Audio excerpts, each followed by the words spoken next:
بسم الله الرحمن الرحيم رب اشرح لي صدري ويسر لي امري واحلل عقدة من لساني يفقهوا قولي صلى الله على سيدنا محمد. د دې ازینا اخوا د کتاب خبرې شروع کړي. خود دې کتاب د دې علم تاسو دغه ویلو موضوع چې دې علم موضوع سره ذات د باری تعالی، صفات د باری تعالی او مسائل د معاد، مسائل د معاد. نو د دې علم موضوع اخدا دي او په دې علم کې باسم کولېږي د الله پاک د ذات، د الله پاک د صفات او مسائل د معاد. لیکن د دې په جندل د دې د الله پاک ذات، د الله پاک صفات او د الله پاک توحید په جندل دا تیرینه د دې بنیاد دا ده په محدثاتو، په وجود د محدثاتو او کائناتو باندې، په وجود د محدثاتو او کائناتو باندې. د دې ودینه تبل اول وجود وو پیژنې، بیا به محدثات رقم نوی سوزونه دي او وو پیژنې، او کائنات وو پیژنې، جسم وو پیژنې، عرض وو پیژنې، بیا به او داغې نه بعد به بیا په دې باندې با دغه کیږي دا دلایل سمعیه چې څومره هم دي. دا سمعیات یعنی کم چې سمعی خبرې دي چې پرو موږ ویلو چې سمعی کمی خبرې دي، لکه دا قبر خبرې دي، دا حشر خبرې دي، د باس بعد الموت خبرې دي. نو دا غي ترتب په بیا په دې باندې په اسانه باندې وشي. وایي به باندې نو چونکی دې خبرو ته د الله پاک د په وجود د صانع باندې دلایل، دا شانتي د الله پاک په توحید باندې دلایل، دا غي نمخ کې دا خبره اترې دې لپاره کوي کنه چې بیا ورسو په دې باندې کومه سمعي دلایل دي چې به په صحیح طریقه باندې بیا پټ کړی شي. ولدي وجنا اول بدا د سوزونه حقیقتونه و بیانې او د وجود په اړه کې به خبرې کوي، او څومره چې په کائنات ته په کائنات باندې به خبرې کوي، او د شان ثبوت د محدثات او وجود د محدثات په دې باندې به خبرې اترې دیندا وکړي. پوه شو به معنی ها. نو دا غزه پرو بیا زما کې و ثم لما كان مبنى علم الكلام، و بیا چې کله مبنى د علم کلام، ثم لما كان مبنى علم الكلام، چې وا مبنا د علم کلام، مبنا بنیاد د علم کلام على الاستدلال په دلیل نیولو باندې بوجود المحدثات، په وجود د محدثات باندې على وجود الصانع، چې صانع موجود دی، صانع پیدا کونکي موجود دی، وتوحیده وصفاته وافعاله. یعنی چې د علم کلام مبنا او بنیاد دا چې ته دلیل ونیسي په وجود د محدثات باندې چې دا څومره سوزونه نوي چې پیدا کړی شوی دا موجود دي، او بیا د الله پاک موجودیدل، او د الله پاک توحید، او د الله پاک صفات، او د الله پاک افعال، ثم انتقال منها الى سائر السمعيات. بیا د دین ورستو چې دا انتقال کیږي نور سمعیات ته، نور سمعي سيزون ته د دین انتقال کیږي. سمعي تاسو ته پرون ویل شو چې سمعي هغه کارون ته ویلږي کنه چې داغي مدار په ادله سمعيه باندې، ها بحثونه چې باندې د اکثر مدار په سمانی په دلایل سمعيه، یعنی داغي د ثبوت دای بحثونه آی کې په قران سره یا په حدیث سره یا په اجماع سره داغه بحثونه ثابت دي. چا کم دي لکه د نبوت مباحث شو، د ملائکه خبرې شوې، د قبر، د جنت، د اور، د حشر، او دغه شان دي د پولیس صراطو، د حوض کوثر، دا خبرې اترې دا سمعي خبرې دي. وایي به معنی نو سمعي خبرې به موږ اهل پیژنو چې کله موږ د الله پاک ذات، د الله پاک توحید، د الله پاک صفات پیژنو، او د الله پاک د توحید او د الله پاک صفات، د الله پاک افعال پیژندل لپاره تبه په محدثات په وجود باندې دلیل نیول دا به ازدکه. پوه شئ نو چې دا خبره به ضروری و نو ناسب تصدیر الكتاب، مناسب شو د کتاب په اوله کې راوړل بالتنبیه کول على وجود ما هغه سي یشاهد چې مشاهده کولېږي د اعیان او د اعراضونه. یعنی اعیان او اعراض دي نو په دې دا به اول بیانېږي.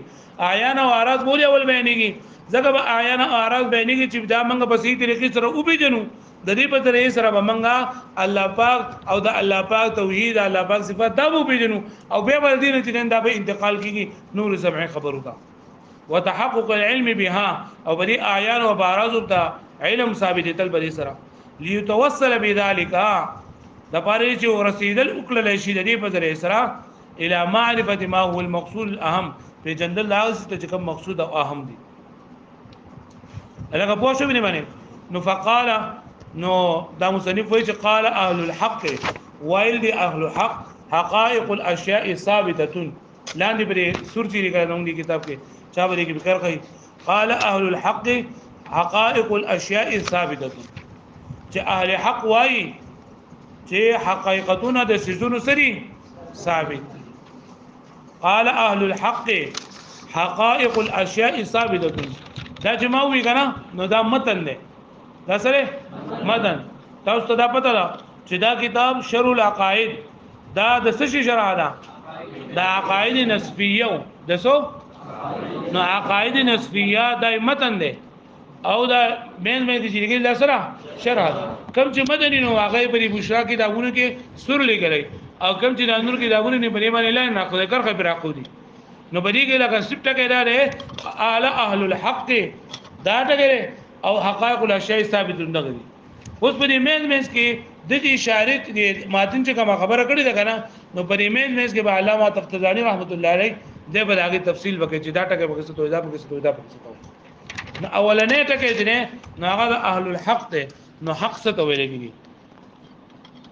حق ویل کېږي هغه الحكم المطابق للواقع هغه حکم چې مطابق وي د واقع سره الکه حق څه ته وایي الحكم المطابق للواقع هغه حکم چې مطابق د رس سره هغه حکم چې مطابق د رس سره حکم څه ته وایي حکم دی ته وایي اسناد امرین الى امرین ایجابا او سلبا اسناد امرین الى امرین ایجابا او سلبا د یو سیز بل سیز ته نسبت کول وجوبي تور باندې ایجابا یا سلبا یو سیز د بل سیز لپاره ثابتول د یو سیز بل سیز ته نسبت کول دا سره حکم دی پوه شئ د حکم څه تعریف دی اسناد امرین الى امرین الى امرین ایجابا او سلبا یعنی د یو سیز بل سیز ته نسبت کول ایجابا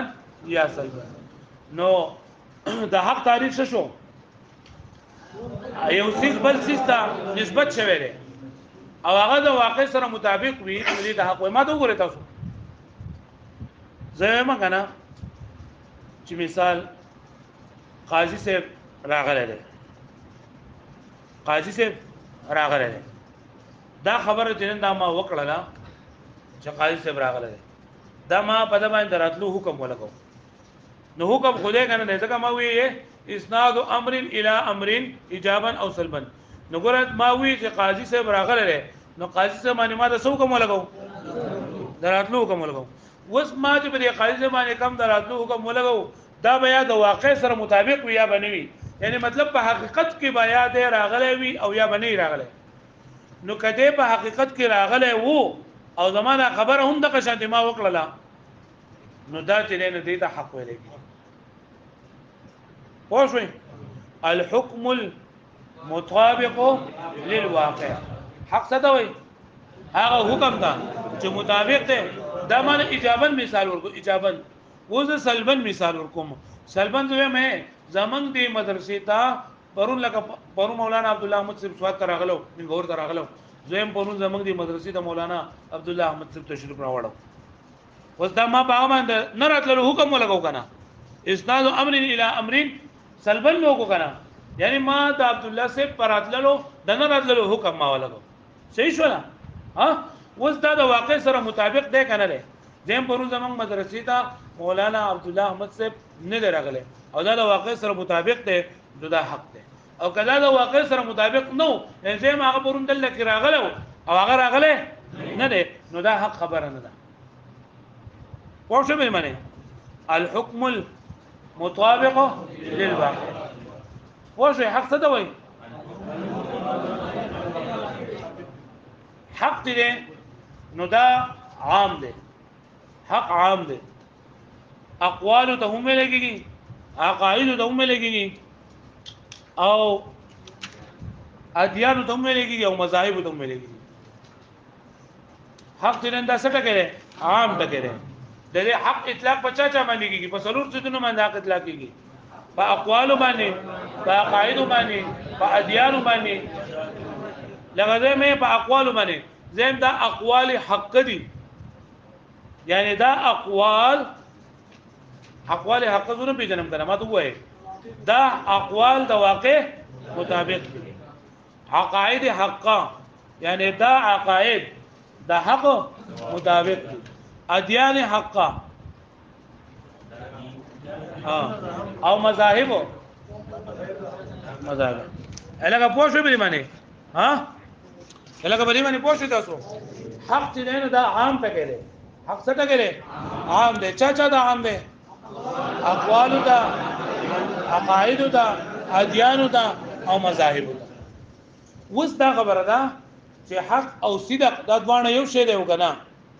نو د دې امام صاحب په نسبانی یعنی د دې کم چې دی شارح دی د دې وی چې دا اقوال دا حق چې دی حق نو دا او صدق دا یو شی دی پوه شئ ها دا څه دی یو دی دوانو کې فرق شته که نشته نو صدق دا چې دی کنه دا خاص مطلق دی صدق سره خاص او دغه چې حق دا عام دی د دوانو مېنس کې عموم خصوص مطلق نسبت ده د دوانو مېنس کې سره عموم خصوص مطلق نسبت ده یعنی صدق چې کنه هغه خبرې ته ویل کېږي صدق هغه خبرې ته ویل کېږي چې هغه د دې حکم مطابق د څه مطابق دی د حکم مطابق د حکم مطابق نو صدق چې نه صرف په اقوالو کې راځي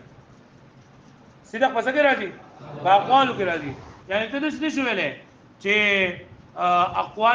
اقوال صادقه ویل شي او ادیان صادقه مذاهب صادقه دا نشي ویلې او حق ته عام ټکره حق سره دا عام ټکره دا حق اطلاق په چا باندې کیږي په اقوالو باندې ها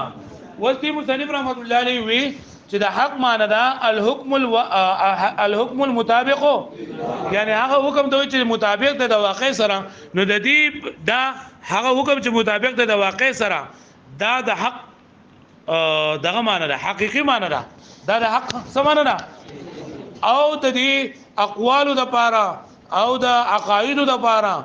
او د ادیانو د پاره د مذاهب د پاره د حق استعمال دل دا معنی مجازي ده دا سره او د معنا حقيقي او معنا مجازي په منځ کې چې نسبت وي نو دی وي چې به اعتبار استعمالها على ذلك ځکه چې دا مشتمل دی په دې باندې ځکه چې دا مشتمل دی په دې باندې پوه شو به باندې ځکه چې دا مشتمل دی په دې باندې او د حق متضاد چې دا راځي د دې مقابل راځي باطل د حق مقابل سره راځي باطل د باطل څه ته وي اوس په خپل باندې وای تاسو هغه حکم چې د واقع مطابق نه وي هغه حکم چې د واقع مطابق نه وي یلکه یو کومنګ ربط وي پرن سبق کې سمنګ وي ربط چې لکه مطلب دا کنه چې په دې کتاب د دې علم موضوع خو لګا د الله پاک ذات دي د الله پاک صفات دي او مسائل د معاد دي نو ته پکې د اشیاءونو لباس کې د اشیاء د حقیقت نه د عرض نه او د جوهر نه په دې باندې ټول لباس کې نو دې باندې څنګه باس کوم چې دا تلالو پیژني نو بیا چې کم سمې خبرې دی بای باندې بیا په صحیح طریقه باندې پويږي صحیح ولا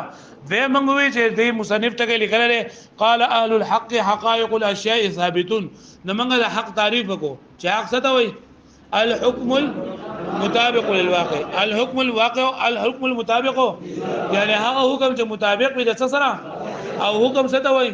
اسناد امرين الى امرين ایجاب او سلبا چې د یو څه بل څه ته نسبت کول ایجابي ته معنی یا سلب یعنی ما د یو څه بل څه ته نسبت وکم او دا په واقع کې هم د سوا جدا حق ده او که یو څه ما بل څه ته نسبت وکم په واقع کې د سینوا نو بیا سره باطل له لکه نصرانیانو عقیده دا چې خدایان درې دي عقیده دا چې سری وس دا یو حکم غوله کولای دي وس دا خبره چې دا نو دا په واقع کې دې سیدا وکنه نه چې نه دا حق خبره کا باطل او زما الله پاک موجود دی الله پاک یو ذات دی دا په واقع کې دې سیدا کنه نه لکه او ما دا دغه مثال درکو لکه ما وی قاضي صاحب چې دا په مدرسه کې موجود دی نو دا کا موجودي جدا سره او کنه موجود جدا سره باطل پرې باندې پوښتنه تاسو ها وس حق او صدق په ذات باندې یو شی دی وکنه دا باندې جدا جدا حق او صدق چې دا ځوان یو دی او کنه سری جدا جدا دي. نو ما تاسو وی چې حق چې دا عام دی او صدق چې دا سره خاص دی. یعنی صدق صرف او صرف په اقوالو کې راځي،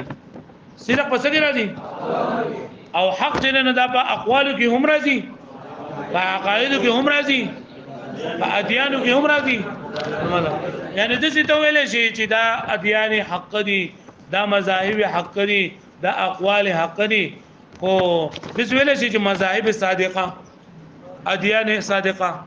نشي ویل. ځکه دا صدق صرف او صرف د صفات واقع کړي شي او د صدق په مقابل کې کذب راځي. د صدق په مقابل کې څه راځي؟ لکه د حق په مقابل کې څه راځي؟ आवाज نه راځي کنه تاسو ورا. د حق په مقابله کې څه وي او د صدق په مقابله کې څه وي؟ کذب. پوه شئ معنی ها؟ وز دا صدق او حق دا دوانه یو دی او کنه جدا جدا. نو بعض علماء کرام کو په سره فرق نه کړي. ها دوانه بعض علماء کرام په فرق نه کړي او چې کم صدق دی هغه حق ته خو صرف دغه ده پکې چې صدق عام دی او دغه چې نه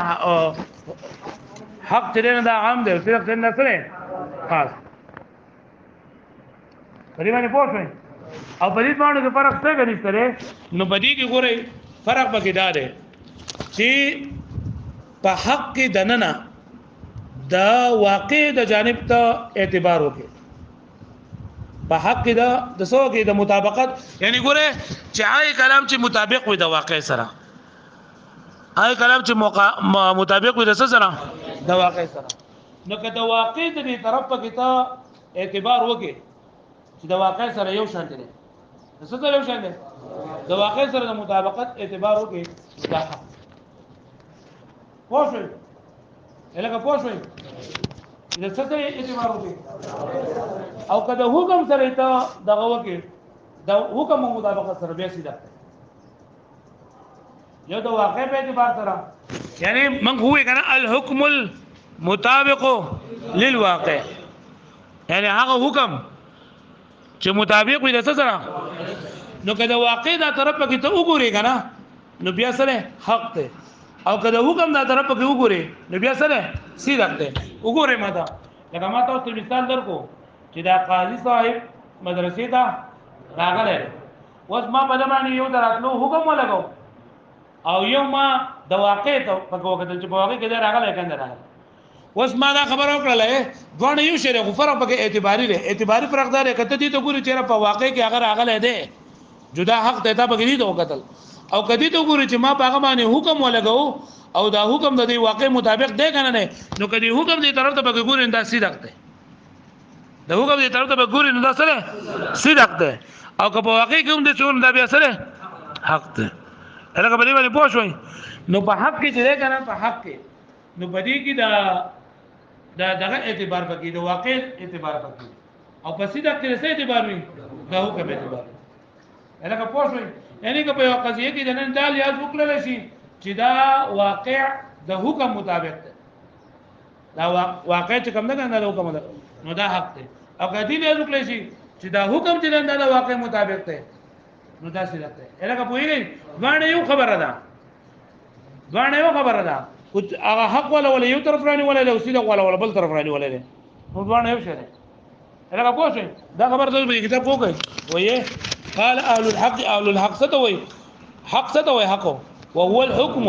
او دا حق هغه حکم کوي چې مطابق وي د سره. یعنی او حکم ستوي د یو څه بل ته نسبت کول. نو تا د یو څه بل څه ته نسبت وکړه هغه د واقع سره مطابق وو جدا سره حق دی. یطلق علی الاقوال د دې حق اطلاق ولګي په اقوال باندې، په عقاید باندې، په ادیان باندې، په څه باندې، په مذاهب باندې. ولی په دې باندې اطلاق کیږي به اعتبار اشتمال علی ذلک، په دې اعتبار سره چې دا مشتمل دی باندې. ويقابله الباطل، او د حق باطل د حق مقابل سره دي. واما الصدق او صدق شریعه فقد شاع في الاقوال خاصه، پس دا مشهور دی صرف په اقوالو کې، صرف په اقوالو کې. یعنی صدق دې نه صرف په اقوالو کې راتلی شي، په افعالو کې پرې کې. ويقابله الكذب، او د صدق مقابل څه دی وقد يفرق بينهما، او کله کله په دې دوانو په منځ کې فرق کول کېږي. الکه د په اعتبار سره خدمانه یو شان دي د معال به اعتبار سره خدوان سړي کو کله کله په دې کې فرق اعتباري وي فرق به کیسه وي او چې بان المطابقه په مطابقت بان المطابقه مطابقت تعتبر في الحق من جانب الواقع چې په حق اعتبار کول کېږي د مطابق د جانب د واقع نه هغه پوه شئ او فی صدق من جانب الحكم او په صدق کې د مطابق اعتبار کول کېږي د مطابق د جانب د حکم نه فمعنى صدق الحكم نو معنی د صدق د حکم دا چې دا حکم تلنده رښتینه ده مطابقته للواقع چې دا حکم مطابق وي د واقع سره او معنی حقیقي او د حقیقت معنی دا ده چې مطابقه الواقع یا هو چې دا واقع مطابق وي د حکم سره لکه پوه شئ ها چې په حق کې د واقع اعتبار کولای کیږي او په صدق کې د حکم اعتبار کولای کیږي اسانه خبره پوه شئ معنی واره په درې پیری به واره د څه معنا چې را بس ما اوس واره د په پونو شم سلور پنځه پیری به واره راغی نه بعد بیا ځان ته خلاص راو باسي